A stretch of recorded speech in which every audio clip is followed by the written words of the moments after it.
જય હિન્દ ખેડૂત મિત્રો। આઈસર 485 ટ્રેક્ટર વિશાલભાઈને વેચવાનું છે।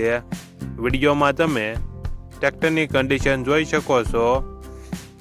બોનટ ઓરિજિનલ કલર, પંખા અને વ્હીલ પ્લેટમાં ટચિંગ કલર કરેલ, engine company fitting, gear hydraulic complete, tyre 100%। વિડીયોમાં તમે મોટા ટાયરની કન્ડિશન જોઈ શકો છો।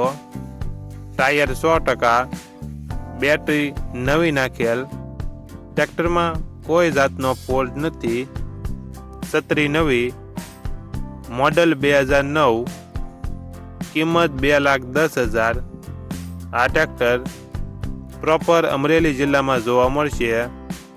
માલિકનો નંબર નીચે આપેલો છે।